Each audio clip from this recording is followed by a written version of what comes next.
I'd like to now introduce you to our wonderful speaker. Reuben Ingle is the Senior Reference Officer, part of the Access and Public Engagement branch here at the National Archives of Australia, and works in the Reference Services team. He is incredibly knowledgeable, and without further ado, I'll pass over to you, Reuben. Thank you so much for that introduction. My name's Reuben.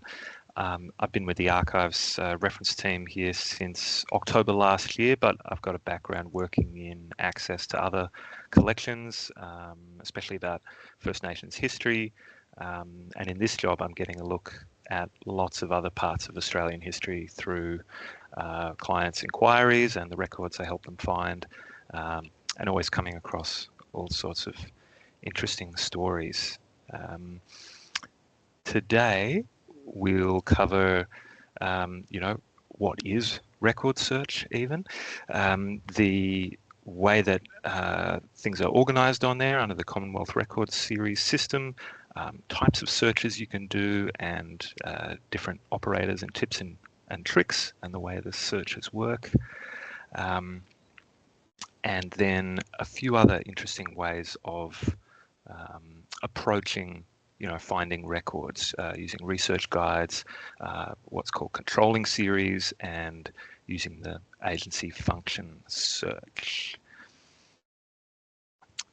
So if you're a member and you're coming to the masterclass, you've likely already used record search and understand a bit about it, but I'm going to breeze through the basics anyway. Record search is the searchable catalogue of the National Archives collection. It contains details of the creators, the collections and items, and digitised versions of those items. And there's some stats here that are a little out of date now. We are, continually moving as we continue to add item descriptions and digital copies to record search at a rate of several 100,000 each year. So the most recent count I heard is that the database currently describes about 43% of all items in the collection. So to fully understand a record, there may be information about it you need to know in addition to its title or even its content. You need its context. Who created it, when, why, or what other records exist that deal with the same issue or subject. Records are arranged in this hierarchical structure using the CRS, and the primary elements are organisations, which are made up of agencies and persons who create series of records, and each of those records we call an item. So here's this pyramid diagram showing how these relate, and when we're searching around, we're mostly looking and talking about the bottom three, agencies, series and items, because 99% of the time the organisation is simply Commonwealth of Australia. Agencies can be central or state or local offices of government departments, statutory authorities, courts, tribunals, and each of them has a Commonwealth agency number. For example, CA 1401 is Department of Prime Minister and Cabinet. Similarly, for Commonwealth persons, there's a CP number, and these are people such as Prime Ministers, senior public servants, and Governors General.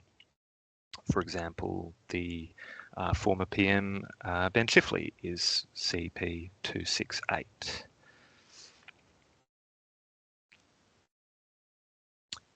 The next level down are series, which are groups of records that have a similar format or information content.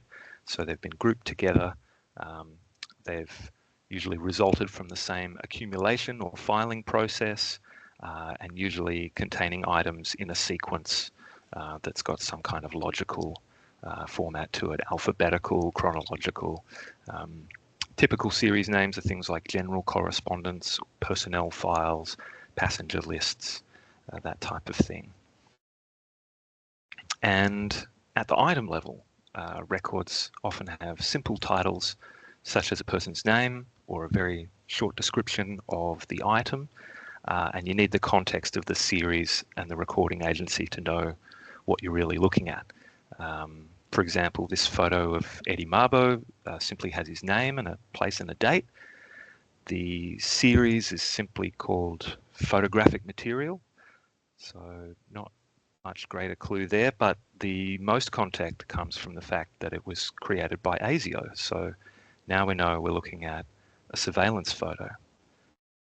There's so much interesting stuff here in the archives. Let's move on to the searches, and I'm going to switch over to the home page.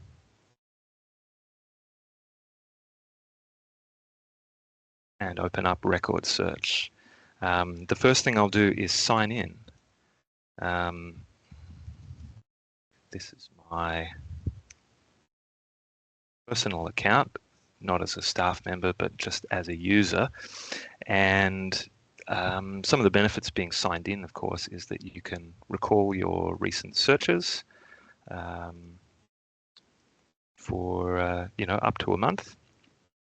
And you can check on any access applications that you've made. There's several different ways of searching here, starting with basic search, which just searches titles and notes at the item level, and you can refine it by a date range, of course.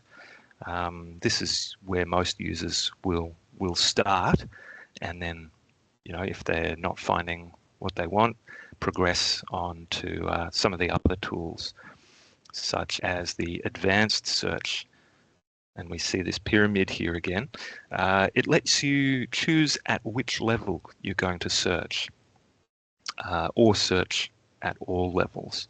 And we'll choose the item level.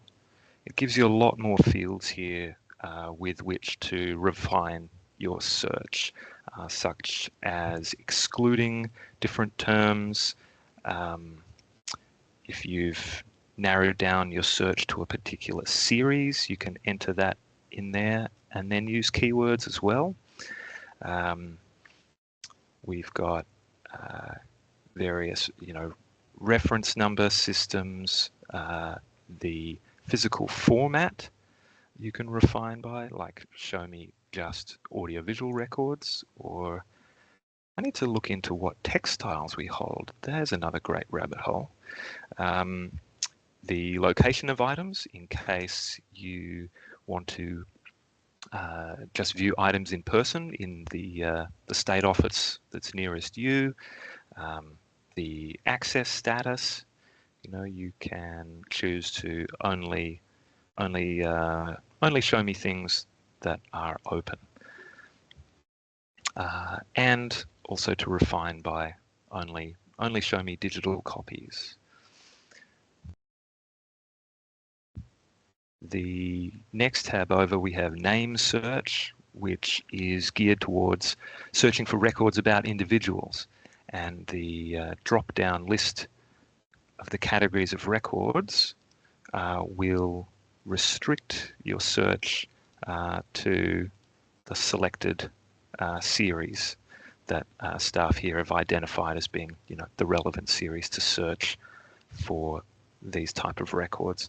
For example, if we go to defense, then down to personal records, World War I, we're just going to get results from the series that hold World War I enlistment forms and service records and so on.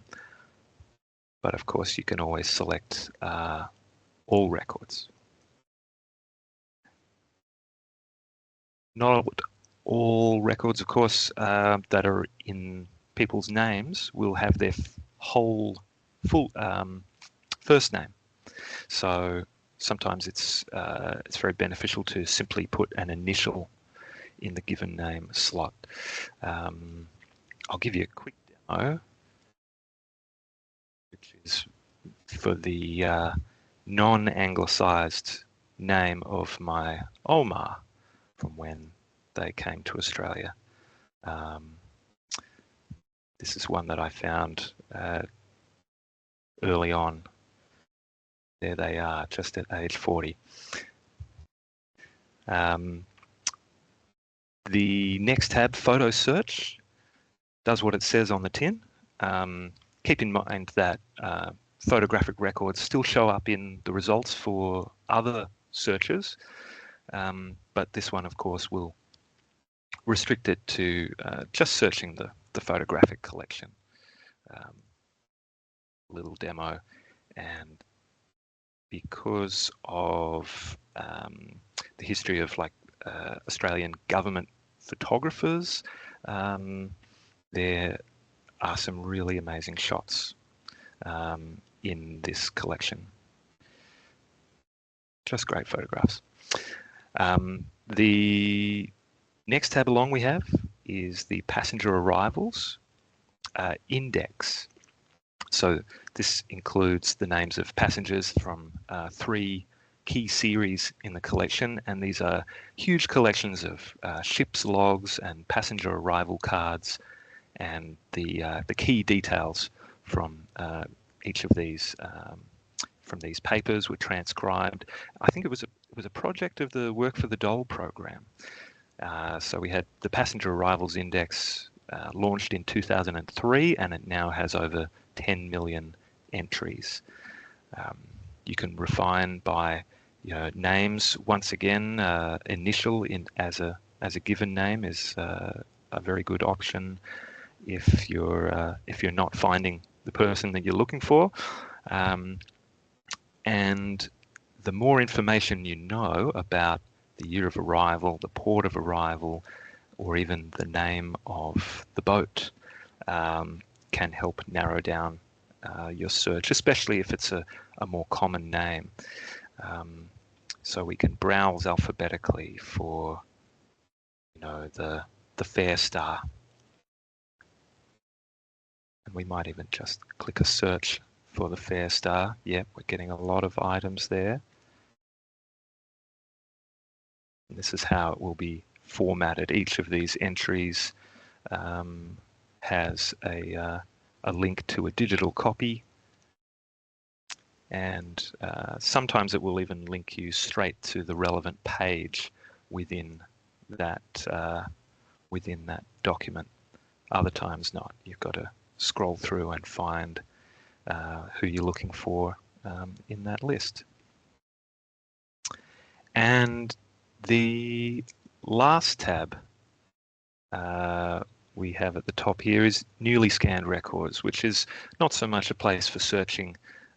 It just shows you the last month's worth of scanned documents and photos, and it can be interesting to see what's being worked on. A mixture of routine and on-demand digitization.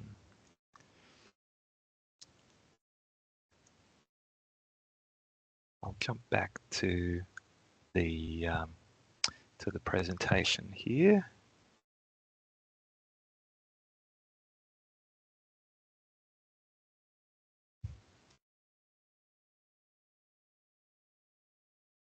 There we go. Now, there's a few other things that you can use in the searches apart from just keywords. You can use the asterisk symbol as a wildcard to find variations of a keyword. You enter the first part of the word, which we call the stem, followed by an asterisk, and the search function will find all the variations on the end. The search function doesn't see letter case, so upper or lower combination gives the same results. We recommend avoiding punctuation, except for apostrophes in names are fine to use, as well as slashes, and you can use hyphens, although I think I've found that RecordSearch seems to kind of ignore them, maybe treat them as white space. And you can use periods, aka full stops, that might appear in acronyms. Now, acronyms such as CSIRO can appear in the titles of series and items with or without the periods. But I'll get to that on the next slide. And a big tip that applies to any search engine, of course, is to try a range of keywords. There was not necessarily any consistent terminology through history used to name records, and as such, you should really try, common synonyms when searching for a keyword. For example, records about migration might be under keywords like immigration, migrants, arrival, entry, admission. Things like that are all worth trying.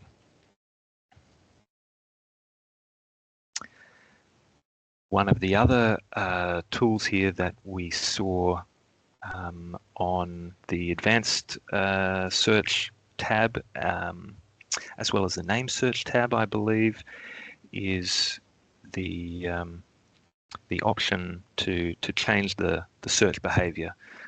You're very likely already a veteran of other search engines such as Google or Trove Search, ProQuest, JSTOR. You've probably already got an instinct for refining or broadening your search by combining keywords and arranging them in certain ways. And most search tools these days have this default behavior as and. As we see in the first bullet point there, you'll get results that have all the words you've entered, thus entering more keywords refines your search and you get less results. So this is the default on RecordSearch, but you can change it using the drop-down menu. You can change this to any words, which gives you results that include, for example, either civil or defense or both. And in this mode, adding more keywords is going to broaden your search and get you more results. So this is a useful one for acronyms, actually. As I mentioned before, for example, you could put in CSIRO with and without the periods, and that will make sure you get all the results for either spelling. And the last option, exact phrase, is kind of like putting a phrase in quotation marks on Google. It's analogous to that. So you'll get results for those words in that order, which is probably a sensible option to find records about civil defense in this example. Now let's briefly talk about what we can expect to find on an item or series listing. What might be in all these fields that we can refine our advanced searches by. We'll jump back over to RecordSearch here and look at an example record. Here we go. I'm going to go to items, and what I'm doing now is also a common use for the advanced search at item level, which is to go directly to an item using its item ID that you've jotted down earlier.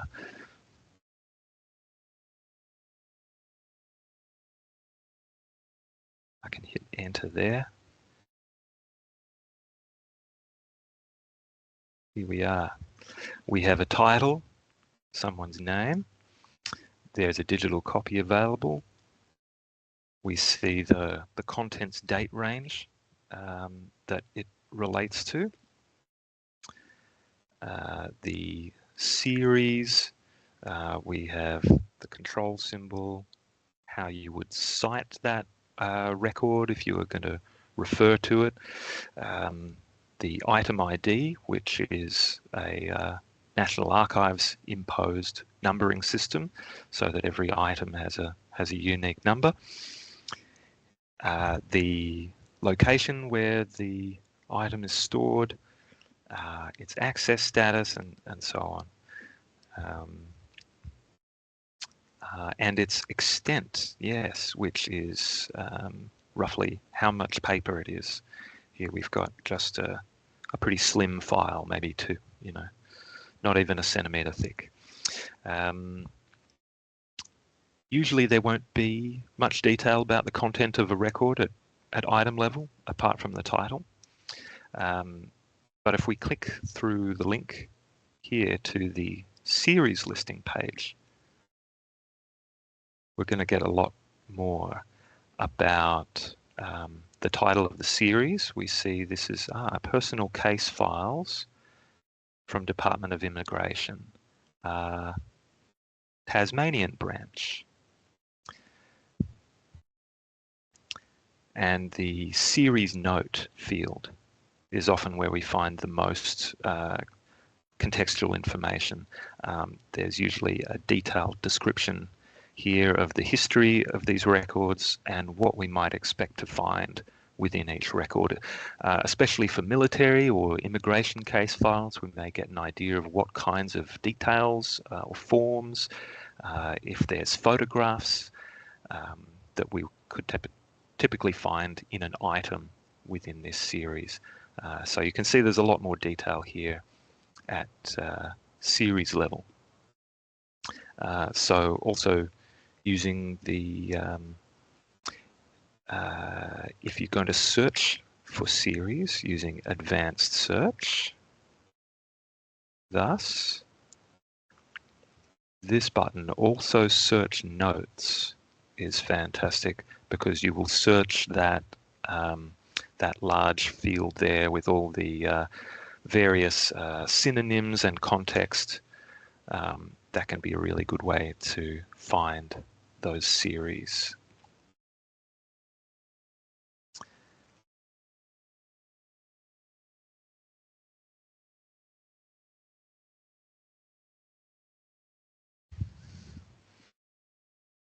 Okay. I think every time I switch back, it's taking me back to the start. But here we go. Another great resource for finding records, besides searching for them yourself, is other people's research. We can stand on the shoulders of those who have searched before us and even leafed through thousands of pages before us. This can include books on particular subjects and guides where researchers have highlighted particular records and cited them. And the NAA has a series of officially endorsed research guides, such as these ones listed on your screen there. These are all on our website. I've used that one on PNG, which was very helpful, incredibly detailed, over 100 pages with lots of context, descriptions of the relevant series held at the archives. These types of publications often cite records that aren't necessarily digitized or even well described on RecordSearch. And they will often point you to records using control symbols, which are worth talking about too. We noticed control symbols as one of the fields on the advanced search. So an item's control symbol is the number or symbol that the recording agency used when it created that record. And you can usually recognize some sort of format from them, such as a person's name, a date or numerical sequence, or a combination, like these first four examples. For example, that first one, I would think that typically indicates it's the 599th file from the year 1957 in that series. But sometimes, as in these last three examples here, they're simply long strings of numbers and letters whose system is a bit mysterious, but they can still be very useful. We'll go to an example record here. Some records can have related files referred to in them. See such and such document for more information about this. Especially on some military service records. This is one I was looking at recently. Next to a remark, there may be a file number, which can be a control symbol for the relevant correspondence or report. So we're going to zoom on the top right section here. We'll see where it says approved to be discharged, services no longer required, on the completion of punishment, and then we've got what looks like a control symbol. And we can take that and go and use it in a search. So on the advanced search screen, we've got the control symbol field at item level. And in the case of this example inquiry, I didn't get an exact match for that control symbol. So I put a wildcard in there on the end, and I discovered other nearby files in relevant series that had to do with military correspondence, where I could keep digging. And in a lot of the published research, older citations particularly will use control symbols rather than an item ID. So they're very, very useful to understand. I couldn't leave out talking about controlling series, and this is the terminology we use where one series, the controlling series, controls another series, which is the controlled series. These are records in themselves, but they also form a valuable finding aid to these other series, especially correspondence files. So these controlling series often come in the form of registers or index cards arranged chronologically or alphabetically by a person's name, or even as a subject index, subject as in topic. But importantly, a controlling series is usually providing a different system arrangement than the controlled series, which affords us a different way in to searching those records. So I'll jump over to a record search again, and we'll look at an example.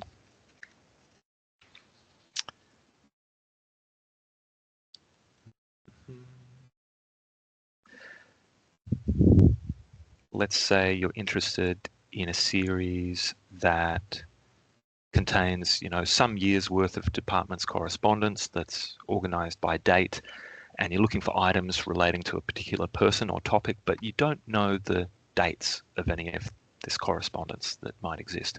So trawling through several shelf meters of paper in chronological order isn't an option.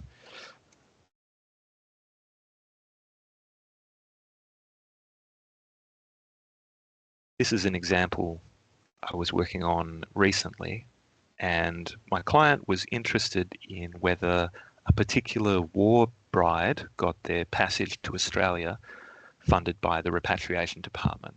And the soldier's service record suggested there was correspondence about this, and I strongly suspected that it would be in this series. A2479 correspondence files of the repatriation department. Down the listing here, under controlling series, we see that there are subject index cards and booklets. And if we click through to there, to the controlling series, we see that yes, this is a convenient list of all the correspondence from those controlled series that has to do with the free passages or the refunded passage that my client was interested in. In this case, after looking through these booklets, I did find a relevant entry with a summary of the content and a date that will help me go and find the actual letter. Or if the letter hasn't survived to be archived, I've still gleaned some key information there. Another good way to approaching, here we go, let me jump back in and find my place. Another good way we can search is via agency function.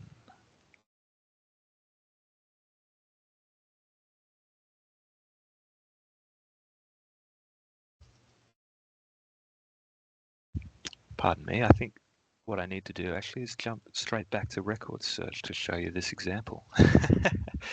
Here on the Advanced Search tab, we have this button for functions, which it helpfully shows are performed by agencies, and we'll click that. This is browsable alphabetically, and it's a thesaurus of agency functions. This includes synonyms and preferred terms in a structure of broader and narrower terms. It's a subject heading thesaurus essentially. So, for example, under C here, we've got, if you were looking for cable television, it would suggest actually television broadcasting is the term that we're using. Let's go censorship. There could be something spicy to look into here. It will then show you a list of the agencies, and we have their CA numbers, that have something to do with this government function. I find it helpful here to sort the list by agency number, as the lower numbers will typically be older and core agencies, and then further down the list you'll typically see state branches, committees and boards and things like that related to that function. So we can click on an agency. Let's go the Literature Censorship Board. We can read a blurb about that agency, and by clicking series we can see all the series that this agency created and follow the hierarchy downwards. Here we go, correspondence files.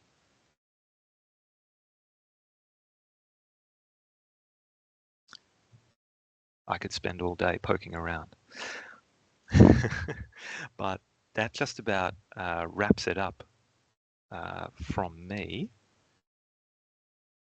I'll jump back in to the presentation here. But of course, if you get stuck, there's always the Ask Us a Question link on RecordSearch. There's also the RecordSearch forum, which is linked there. It's a place where community members ask and answer questions about using RecordSearch, and staff often weigh in there as well. And here's the phone and email for my team, the reference team. So thank you for coming to this presentation today.